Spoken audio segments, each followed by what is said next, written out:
शुक्लाम्बरधरं विष्णुं शशिवर्णं चतुर्भुजं प्रसन्नवदनं ध्यायेत् सर्वविघ्नोपशान्तये। व्यासं वसिष्ठनप्तारं शक्तेः पौत्रमकल्मषं पराशरात्मजं वन्दे शुकतातं तपोनिधिं। व्यासाय विष्णुरूपाय व्यासरूपाय विष्णवे नमो वै ब्रह्मनिधये वासिष्ठाय नमो नमः। अविकाराय शुद्धाय नित्याय परमात्मने सदैकरूपरूपाय विष्णवे सर्वजिष्णवे यस्य स्मरणमात्रेण जन्म संसारबन्धनात् विमुच्यते। नमस्तस्मै विष्णवे प्रभविष्णवे। ॐ नमो विष्णवे प्रभविष्णवे। श्रीवैशम्पायन उवाच श्रुत्वा धर्मानशेषेण पावनानि च सर्वशः युधिष्ठिरः शान्तनवं पुनरेवाभ्यभाषत। युधिष्ठिर उवाच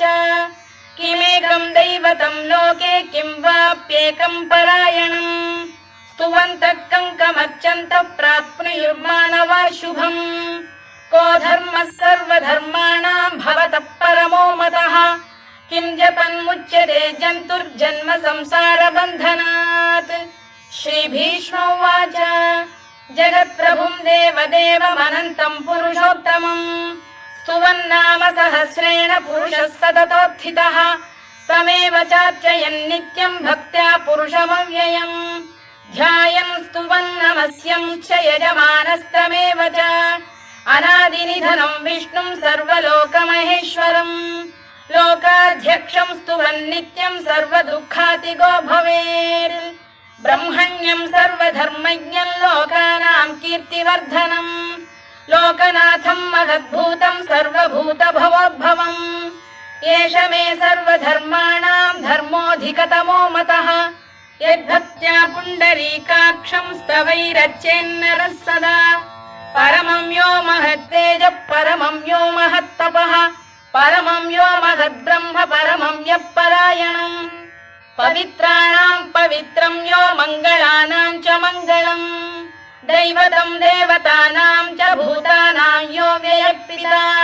यतः सर्वाणि भूतानि भवन्त्यादियुगागमे यस्मिंश्च प्रलयं यान्ति पुनरेव युगक्षये तस्य लोकप्रधानस्य जगन्नाथस्य भूपते विष्णोर्नाम सहस्रं मे शृणु पापभयापहम् यानि नामानि गौणानि विख्यातानि महात्मनः ऋषिभिः परिगीतानि तानि वक्ष्यामि भूतये। ऋषिर्नाम्नां सहस्रस्य वेदव्यासो महामुनिः छन्दोऽनुष्टुप् तथा देवो भगवान् देवकीसुतः अमृतांशुद्भवो बीजं शक्तिर्देवकीनन्दनः त्रिसामाहृदयं तस्य शान्त्यर्थे विनियुज्यते विष्णुं जिष्णुं महाविष्णुं प्रभविष्णुं महेश्वरम् अनेकरूपदैत्यान्तं नमामि पुरुषोत्तमम्। अस्य श्रीविष्णोर्दिव्यसहस्रनामस्तोत्रमहामन्त्रस्य श्रीवेदव्यासो भगवान् ऋषिः अनुष्टुप्-छन्दः श्रीमहाविष्णुः परमात्मा श्रीमन्नारायणो देवता अमृतांशुद्भवो भानुरिति बीजम् देवकीनन्दन श्रेष्ठेति शक्तिः उद्भवः क्षोभणो देव इति परमो मन्त्रः शङ्खबृन्नन्दकी चक्रीति कीलकम् शार्ङ्गधन्वा गदाधर इत्यस्त्रम् रथाङ्गपाणिरक्षोभ्य इति नेत्रम् त्रिसामासामरः सामेति कवचम् आनन्दं परब्रह्मेति योनिः ऋतुः सुदर्शनकाल इति दिग्बन्धः श्रीविश्वरूप इति ध्यानम् श्रीमहाविष्णुप्रीत्यर्थे सहस्रनाम जपे विनियोगः। ध्यानम् क्षीरोदन्वत्प्रदेशे शुचिमणिविलसत्सैकते मौक्तिकानाम् मालाक्लुप्तासनस्थस्फटिकमणिनिभैर्मौक्तिकैर्मण्डिताङ्गः शुभ्रैरभ्रैरदभ्रैरुपरि विरचितैर्मुक्तपीयूषवर्षैः आनन्दीन पुरीयादरिनलिन गदा शङ्खपाणिर्मुकुन्दः भूः पादौ यस्य नाभिर्वियदसुरनिलश्चन्द्रसूर्यौ च नेत्रे कर्णावाशा शिरोद्यौर्मुखमपि दहनो यस्य वास्तेयमब्धिः अन्तस्थं यस्य विश्वं सुरनरखगो भोगि गन्धर्वदैत्यैः चित्रं रम्यते तं त्रिभुवन वपुषं विष्णुमीशं नमामि। ॐ नमो भगवते वासुदेवाय। शान्ताकारं भुजगशयनं पद्मनाभं सुरेशं विश्वाधारं गगनसदृशं मेघवर्णं शुभाङ्गम् लक्ष्मीकान्तं कमलनयनं योगिधृध्यानगम्यं वन्दे विष्णुं भवभयहरं सर्वलोकैकनाथम् मेघश्यामं पीतकौशेयवासं श्रीवत्साङ्कं कौस्तुभोद्भासिताङ्गम् पुण्योपेतं पुण्डरीकायताक्षं विष्णुं वन्दे सर्वलोकैकनाथम् नमः समस्तभूतानामादिभूताय भूभृते अनेकरूपरूपाय विष्णवे प्रभविष्णवे सशङ्खचक्रं सकिरीटकुण्डलं सपीतवस्त्रं सरसीरुहेक्षणं सहारवक्षस्थलशोभिकौस्तुभं नमामि विष्णुं शिरसा चतुर्भुजम् छायायां पारिजातस्य हेमसिंहासनोपरि आसीनमम्बुदश्याममायताक्षमलङ्कृतम् चन्द्राननं चतुर्बाहुं श्रीवत्साङ्कितवक्षसम् रुक्मिणी सत्यभामाभ्यां सहितं कृष्णमाश्रये।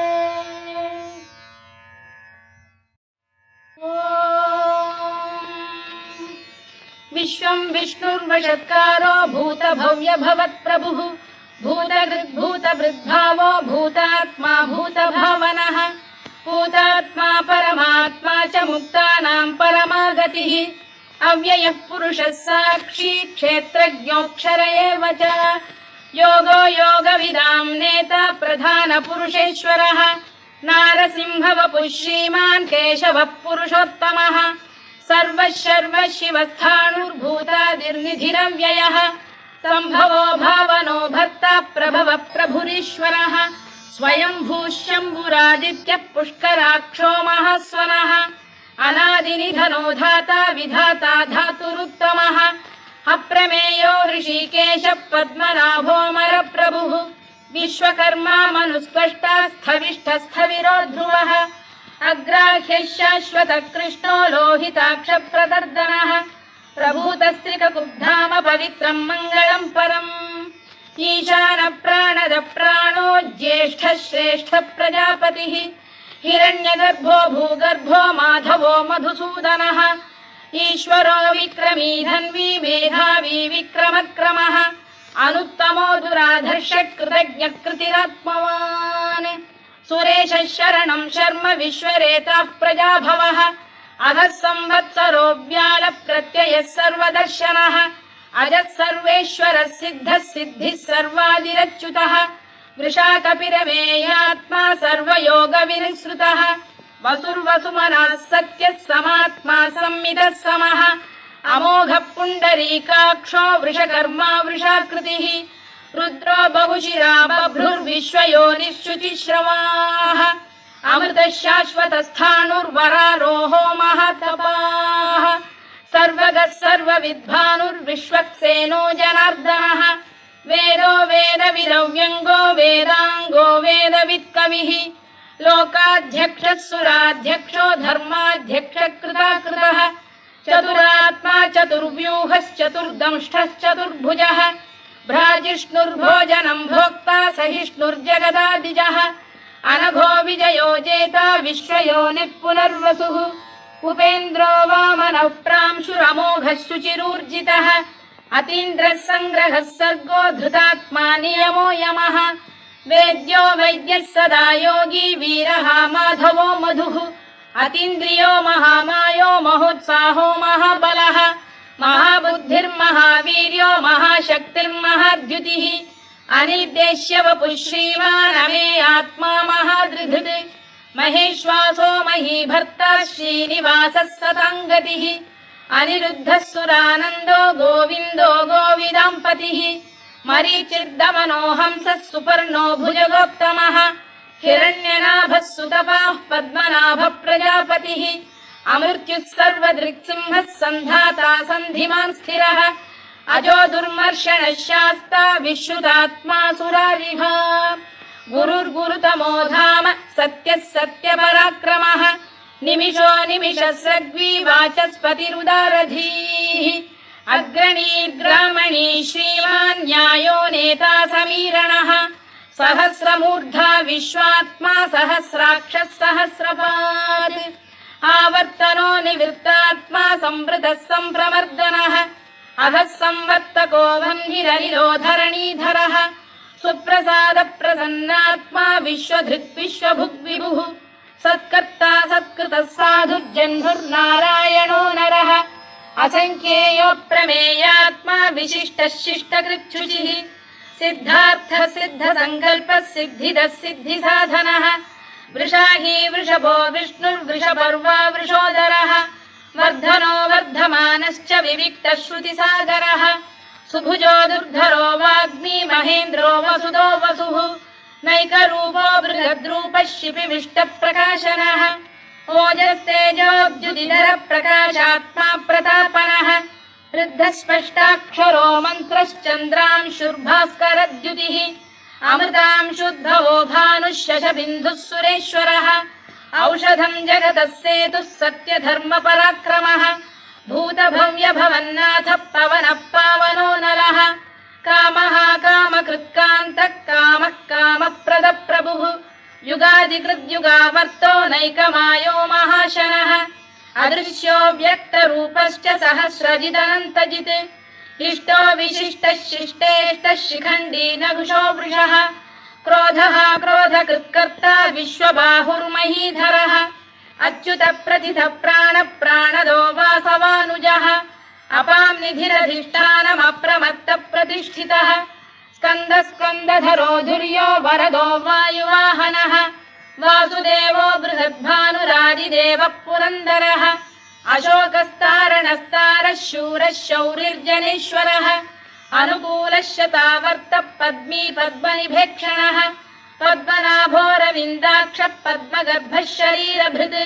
महर्धिर्वृद्धो वृद्धात्मा महाक्षो गरुडध्वजः अतुलः शरभो भीमः समयज्ञो हविर्हरिः सर्वलक्षणलक्षण्यो लक्ष्मीवान् समितिञ्जयः विक्षरो रोहितो मार्गो हेतुर्दामोदरः सः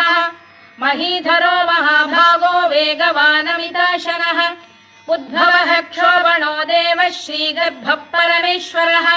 करणम् कारणम् कर्ता विकर्ता गहनो गुहः व्यवसायो व्यवस्थानः संस्थानस्थानदो ध्रुवः परद्धिः परमस्पष्टः तुष्टः पुष्टः शुभेक्षणः रामो विरामो विरतो मार्गो नेयोनयोनयः वीरः शक्तिमताम् श्रेष्ठो धर्मो धर्मविदुत्तमः वैकुण्ठः पुरुष प्राण प्राणद प्रणव पृतुः हिरण्यगर्भः शत्रुघ्नो व्याप्तो वायुरधोक्षजः ऋतुः सुदर्शनकारः परमेष्ठी परिग्रहः उग्रः संवत्सरो दक्षो विश्रामो विश्वदक्षिणः विस्तारस्थावरस्थाणुः प्रमाणम् बीजमव्ययम्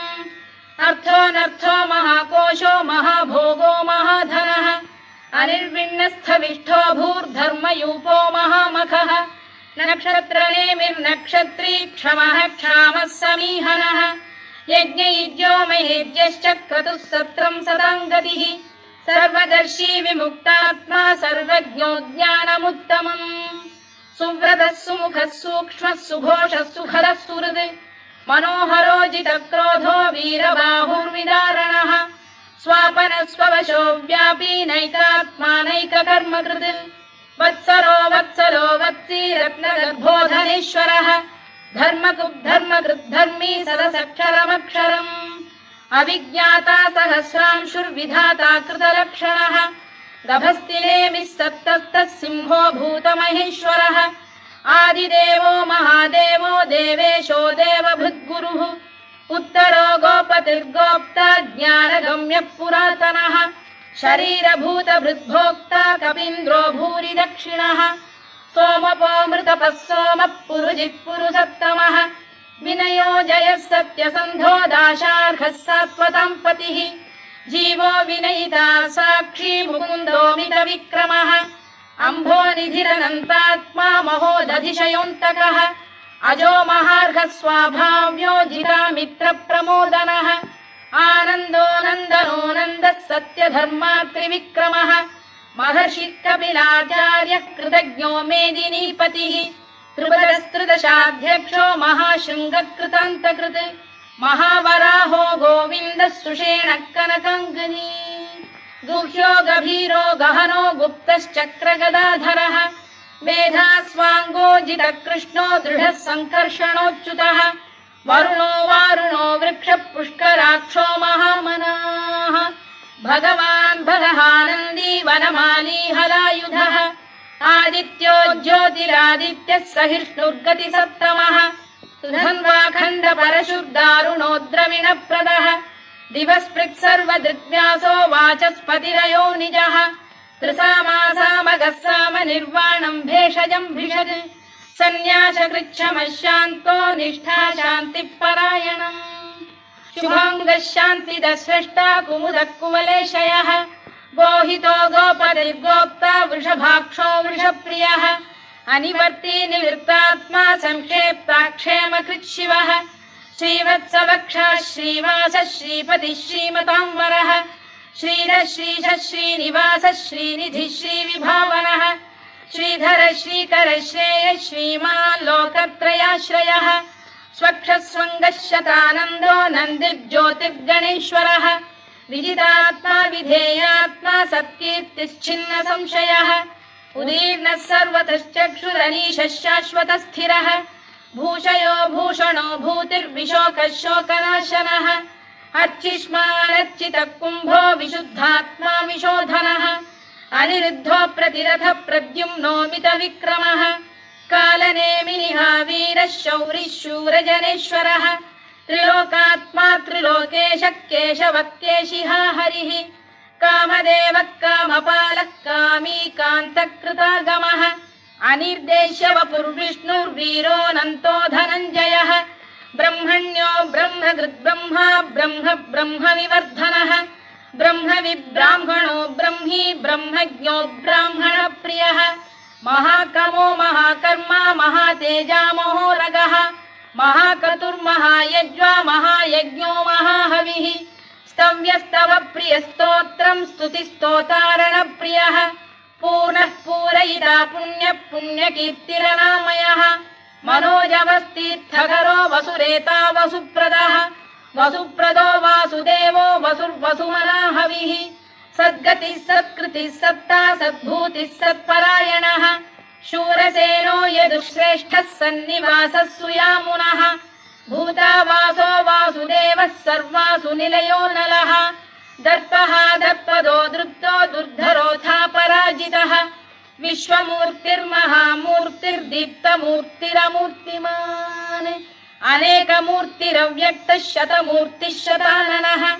एकोनैकः स वक्र किं यत्तत्पदमनुत्तमम् लोकबन्धुर्लोकनाथो माधवो भक्तवत्सलः सुवर्णवर्णो हेमाङ्गो वराङ्गश्चन्दनाङ्गदी वीरः विषमः शून्यो घृता क्षीरचरश्चरः अमानी मानदो मान्यो लोकस्वामी त्रिलोकधृत् सुमेधा मेधजो धन्यः सत्यमेधाधराधरः तेजो वृषोद्युतिधरः सर्वशत्रभृताम्बरः प्रग्रहो निग्रहो व्यग्रो नैकशृङ्गो गदाग्रजः चतुर्मूर्तिश्चतुर्बाहुश्चतुर्व्यूहश्चतुर्गतिः चतुरात्मा चतुर्भावश्चतुर्वेदविदेकपात् समावर्तो निवृत्तात्मा दुर्जयो दुरतिक्रमः दुर्लभो दुर्गमो दुर्गो दुरावासो दुरारिः शुभाङ्गो लोकसारङ्गः सुतन्तुस्तन्तु वर्धनः इन्द्रकर्मा महाकर्मा कृतकर्मा कृतागमः उद्भवः सुन्दरः सुन्दो रत्ननाभः सुलोचनः अर्को वाजसनः शृङ्गी जयन्तः सर्वविजयी सुवर्णबिन्दुरक्षोभ्यः सर्ववागीश्वरेश्वरः महाह्रदो महागर्तो महाभूतो महानिधिः कुमुदः कुन्दरः कुन्दः पर्जन्यः पावनो निलः अमृताशोऽमृतवपुः सर्वज्ञः सर्वतोमुखः सुलभः सुव्रतः सिद्धः शत्रुजिच्छत्रुतापनः न्यग्रोधोदुम्बरोश्वत्तश्चाणूरान् सप्तान्ध्रैषूदनः सहस्रार्चिः सप्तजिह्वः सप्तैधाः सप्तवाहनः अमूर्तिरनघोचिन्त्यो भयकृद्भयनाशनः अणुबृहत्कृशस्थूलो गुणभिर्निर्गुणो महान् अधृतस्वधृतस्वास्य प्राग्वंशो वंशवर्धनः भारभृत्कथितो योगी योगीशः सर्वकामदः आश्रमश्रमणः क्षामः सुपर्णो वायुवाहनः धनुर्धरो धनुर्वेदो दण्डो दमयिता दमः अपराजितः सर्वसहो नियन्ता नियमो यमः सत्त्ववान् सात्विकः सत्यः सत्यधर्मपरायणः अभिप्रायप्रियार्होरः प्रियकृत्प्रीतिवर्धनः विहाय सगदिर्ज्योतिः सुरुचिर्पुतभुग्विभुः रविर्विरोचनः सूर्यः सवितारविलोचनः अनन्तो हुतभुग्भोक्ता सुखदो नैकजोऽग्रजः अनिर्विण्णः सदामर्षी लोकाधिष्ठानमद्भुतः सनातनतमः कपिलः कपिरव्ययः स्वस्तिदः स्वस्तिकृत् स्वस्तिः स्वस्ति भुक् स्वस्ति दक्षिणः आरौद्रः कुण्डली चक्री विक्रम्यूर्जितशासनः शब्दातिगः शब्दसः शिशिरः शर्वरीकरः अक्रूरपेशलो दक्षो दक्षिणः क्षमिणां वरः विद्वत्तमो वीतभयः पुण्यश्रवणकीर्तनः उत्तारणो दुष्कृतिः पुण्यो दुःस्वप्ननाशनः वीरः रक्षणः सन्तो जीवनपर्यवस्थितः अनन्तरूपोऽनन्तश्रीर्जितमन्युर्भयापहः चतुरश्रो गभीरात्मा विदिशो व्यादिशो दिशः अनादिर्भूर्भुवो लक्ष्मी सुवीरो रुचिराङ्गदः जननो जनजन्मादिर्भीमो भीमपराक्रमः आधारनिलयो धाता पुष्पहास प्रजागरः ऊर्ध्वगः सत्पथाचार प्राणद प्रणवप्रणः प्रमाणं प्राणनिलय प्राणभृत्प्राणजीवनः तत्त्वं तत्त्वविदेकात्मा जन्म मृत्युजरातिगः भूर्भुवः स्वस्तरुस्तारः सविता प्रपितामहः यज्ञो यज्ञपतिर्यज्वा यज्ञाङ्गो यज्ञवाहनः यज्ञभृद्यज्ञकृद्यज्ञी यज्ञभुग्यज्ञसाधनः यज्ञान्तकृद्यज्ञगुह्यमन्नमन्नाद एव च आत्मयोनिः स्वयं जातो वैखानः सामगायनः देवकीनन्दनः स्रष्टा क्षितीशः पापनाशनः शङ्खबृन्नन्दकी चक्री शार्ङ्गधन्वा गदाधरः तथाङ्गपाणिरक्षोभ्यः सर्वप्रहरणायुधः सर्वप्रहरणायुधवो नम इति वनमाली गरीशाङ्गी शङ्खी चक्री च नन्दकी श्रीमान्नारायणो विष्णुर्वासुदेवोऽभिरक्षतु वनमाली गरीशाङ्गी शङ्खी चक्री च नन्दकी श्रीमान्नारायणो विष्णुर्वासुदेवोऽभिरक्षतु वनमाली गरीशाङ्गी शङ्खी चक्री च नन्दकी श्रीमान्नारायणो विष्णुर्वासुदेवोऽभिरक्षतु इतीदं कीर्तनीयस्य केशवस्य महात्मनः नाम्नां सहस्रं दिव्यानामशेषेण प्रकीर्तितम् य इदं शृणुयात् नित्यं यश्चापि परिकीर्तयेत् नाशुभं प्राप्नुयात् किञ्चित् सोमुत्रेह च मानवः वेदान्तको ब्राह्मणस्य क्षत्रियो विजयी भवेत् वैश्यो धनसमृद्धः स्यात् क्षुद्रः सुखमवाप्नुयात् धर्मार्थी प्राप्नुयात् धर्ममर्थार्थी चार्थमाप्नुयात् कामानवाप्नुयात् कामी प्रजार्थी चाप्नुयात् प्रजाम् भक्तिमान् यः सदोत्थाय शुचिस्तद्गतमानसः सहस्रं वासुदेवस्य नाम्नामेतत्र कीर्तयेत् यशः प्राप्नोति विपुलं याति प्राधान्यमेव च अचलां श्रियमाप्नोति श्रेयः प्राप्नोत्यनुत्तमम् न भयं क्वचिदाप्नोति वीर्यं तेजश्च विन्दति भवत्यरोगोद्युतिमान् बलरूपगुणान्वितः रोगार्तो मुच्यते रोगात् बद्धो मुच्येत बन्धनात् भयान्मुच्येत भीतस्तु मुच्येतापन्न आपदः दुर्गाण्यतितरत्याशु पुरुषः पुरुषोत्तमम् सुवन्नाम सहस्रेण नित्यं भक्तिसमन्वितः वासुदेवाश्रयो मर्त्यो वासुदेवपरायणः सर्वपापविशुद्धात्मा याति ब्रह्म सनातनम् न वासुदेव भक्तानाम् शुभं विद्यते क्वचित् जन्म मृत्युजरा व्याधि भयं नैवोपजायते इमं स्तवमधीयानः श्रद्धा भक्ति समन्वितः युज्येतात्मसुखक्षान्तिः श्रीधृतिस्मृतिकीर्तिभिः न क्रोधो न च मात्सर्यं न लोभो न शुभामतिः भवन्ति कृतपुण्यानां भक्तानां पुरुषोत्तमे द्यौसचन्द्रार्कनक्षत्राखं दिशो भूर्महोदधिः वासुदेवस्य वीर्येण विधृतानि महात्मनः ससुरासुरगन्धर्वं स यक्षोरगराक्षसम् जगत्वशे वर्ततेदं कृष्णस्य सचराचरम् इन्द्रियाणि मनो बुद्धिः सत्त्वं तेजो बलं धृतिः वासुदेवात्मकान्याहुः क्षेत्रं क्षेत्रज्ञ एव च सर्वागमानामाचार प्रथमं परिकल्पते आचार प्रभवो धर्मो धर्मस्य प्रभुरच्युतः ऋषयः पितरो देवा महाभूतानि धातवः जङ्गमा जङ्गमं चेदं जगन्नारायणोद्भवम् योगो ज्ञानं तथा साङ्ख्यं विद्या शिल्पादिकर्म च वेदाः शास्त्राणि विज्ञानमेतत् सर्वं जनार्दनात् एको विष्णुर्महद्भूतं पृथग्भूतान्यनेकशः त्रीन् लोकान् व्याप्य भूतात्मा भुङ्क्ते विश्वभुवव्ययः इमं स्तवं भगवतो विष्णोर्व्यासेन कीर्तितम् पठेद्य इच्छेत् पुरुषः श्रेयत् प्राप्तुं सुखानि च विश्वेश्वरमजं देवं जगतः प्रभुमव्ययम् भजन्ति ये पुष्कराक्षं न ते यान्ति पराभवम् न ते यान्ति पराभवम् ओन्नम इति अर्जुनोवाच पद्मपत्र विशालाक्ष पद्मनाभ सुरोत्तमा भक्तानामनुरक्तानां त्राता भव जनार्दन श्रीभगवानुवाच यो मां नाम सहस्रेण स्तोतुमिच्छति पाण्डव सोऽहमेकेन श्लोकेन स्तुत एव न संशयोन्नम इति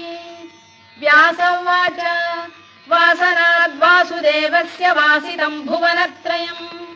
सर्वभूतनिवासोऽसि वासुदेव नमोऽस्तु ते वासुदेव नमोऽस्तु ते ओन्नम इति पार्वत्युवाच केनोपायेन लघुना विष्णोर्नाम सहस्रकम् पठ्यते पण्डितैर्नित्यं श्रोतुमिच्छाम्यहं प्रभो ईश्वर उवाच श्रीराम राम रामेति रमे रामे मनोरमे सहस्रनाम तत्तुल्यं राम नाम वरानने श्रीराम राम रामेति रमे रामे मनोरमे सहस्रनाम तत्तुल्यं राम नाम वरानने श्रीराम राम रामेति रमे रामे मनोरमे सहस्रनाम तत्तुल्यं राम नाम वरानने राम नाम वरानन ओन्नम इति ब्रह्मोवाच नमोऽस्त्वनन्ताय सहस्रमूर्तये सहस्रपादाक्षि शिरोरुबाहवे सहस्रनाम्ने पुरुषाय शाश्वते सहस्रकोटियुगधारिणे नमः सहस्रकोटियुगधारिणे नमः ओन्नम इति सञ्जय उवाच यत्र योगेश्वर कृष्णो यत्र पार्थो धनुर्धरः तत्र श्रीर्विजयो भूतिर्ध्रुवा नीतिर्मतिर्मम श्रीभगवानुवाच अनन्याश्चिन्तयन्तो मां ये जनाः पर्युपासते तेषां नित्याभियुक्तानां योगक्षेमं वहाम्यहम् परित्राणाय साधूनां विनाशाय च दुष्कृतां धर्म संस्थापनार्थाय सम्भवामि युगे युगे आर्ता विषण्णाः शिथिलाश्च भीता घोरेषु च व्याधिषु वर्तमानाः संकीर्त्य नारायण शब्दमात्रं विमुक्तदुःखाः सुखिनो भवन्तु कायेन वाचा मनसेन्द्रियैर्वा बुद्ध्यात्मना वा प्रकृते स्वभावात् करोमि यद्यत् सकलं परस्मै नारायणायेति समर्पयामि।